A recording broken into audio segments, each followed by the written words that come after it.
My name is Corey Taylor. I am the singer for Slipknot. I made a mask.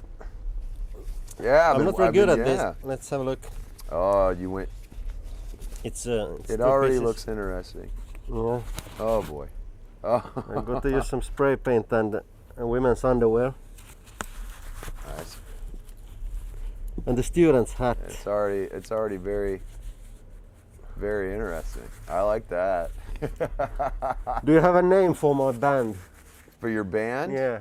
It would suit the mask.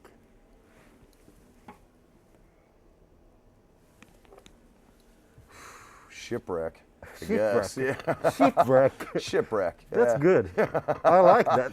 It's good, right? Shipwreck. That's fucked up. I like it because I can only see one eye, which is very off-putting. Yeah. That's one of the reasons why my old mask was the way it was, and I put the grates over my eyes so you couldn't see them. Yeah. Then I made one a little bigger than the other, so people are like, "What the fuck?"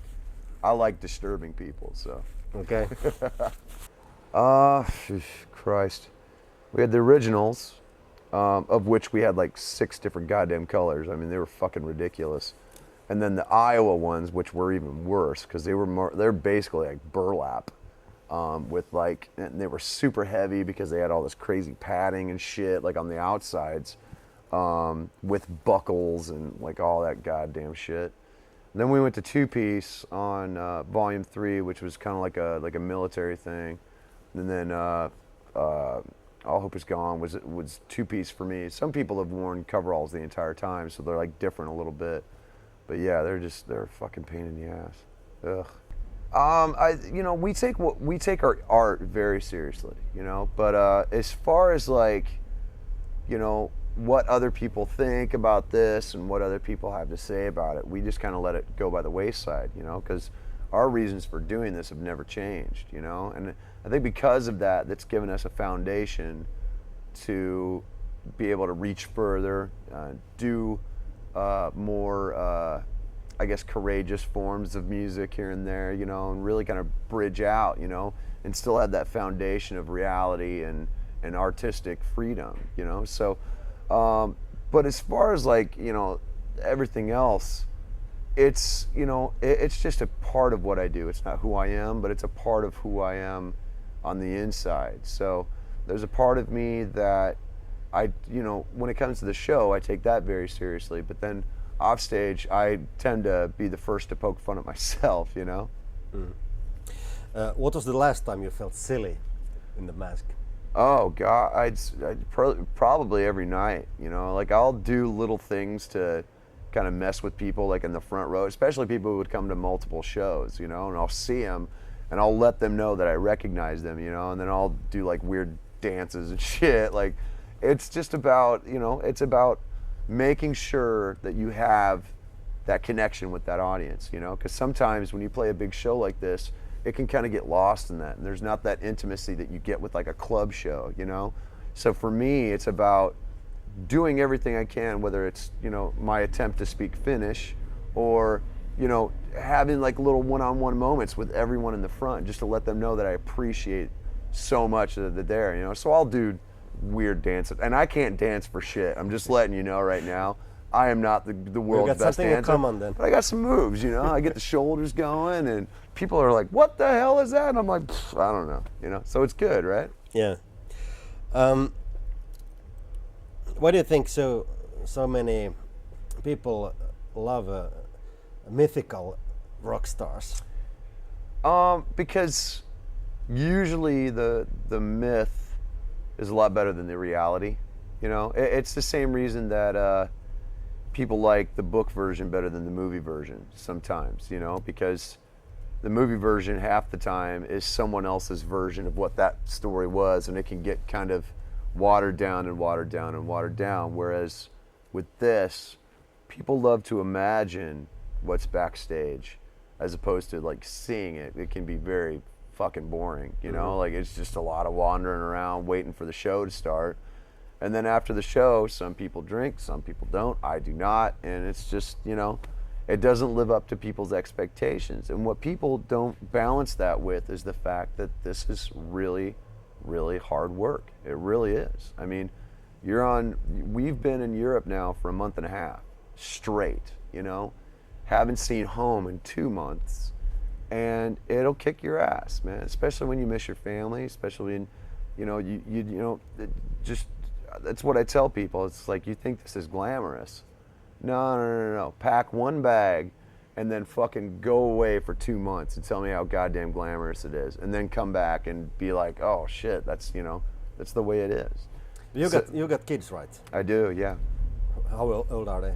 22, 12, and very young. So yeah, it's and then I've got my little nieces and nephews who I also look after, and I mean it's hard, man. The worst thing about this is being away from them, but it also means that I get to spend big chunks of time with them when I'm not on the road, So yeah.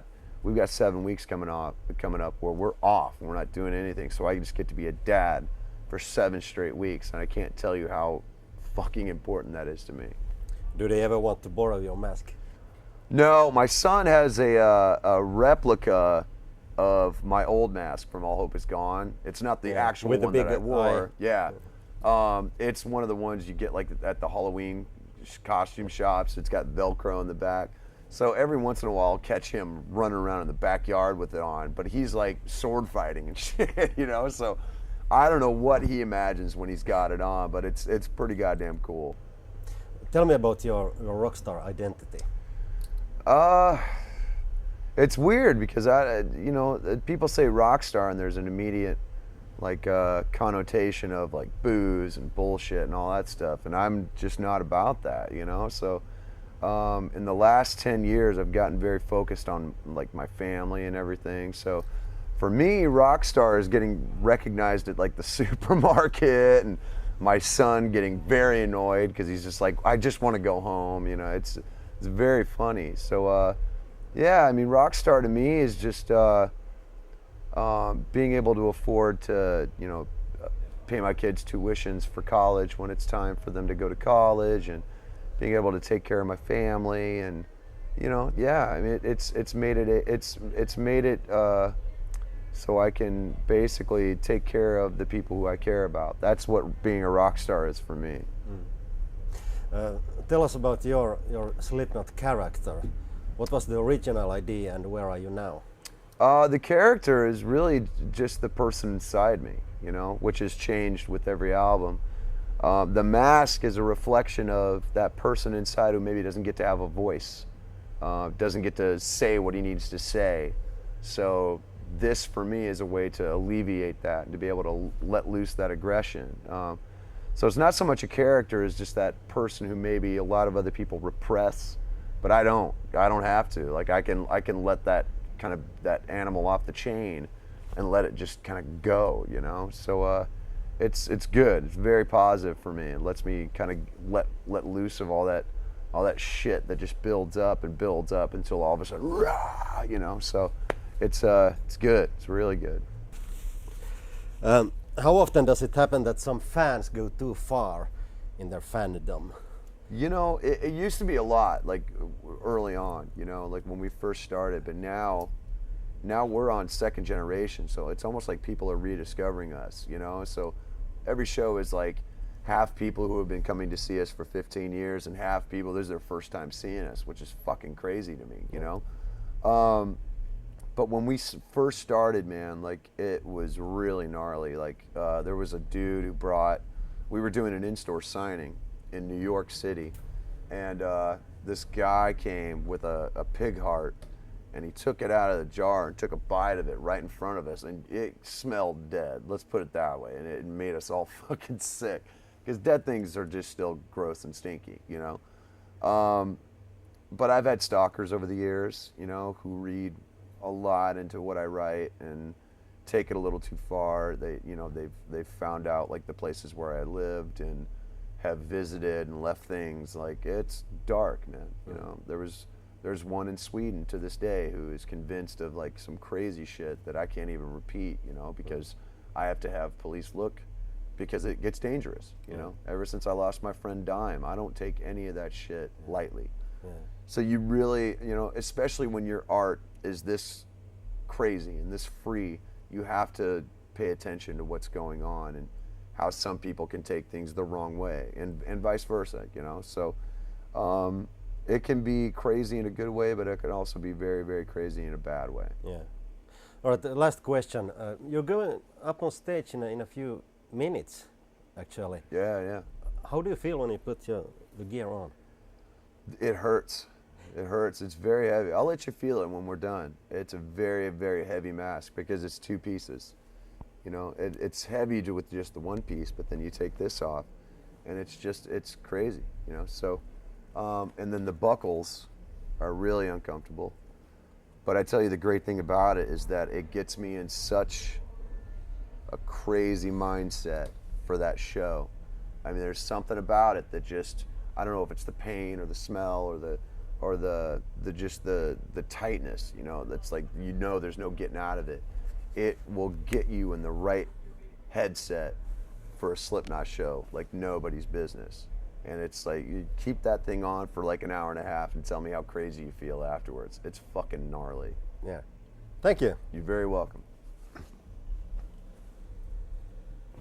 And break a leg for the show. Oh, thank you. Thank you. I will endeavor to have a good time. Let's put it that way. Yeah. It's nearly packed, I think. That's what I heard, man. It's like, here, feel this. Oh, it's heavy. Yeah. Wow. Yeah. Thank God I got a big ass Okay. neck. It doesn't look that heavy. Yeah, well, that's the thing. It's deceptively heavy. It's because it's all metal and leather and like, it's not foam rubber. It's actual rubber. So Yeah. it gets really crazy. There you go.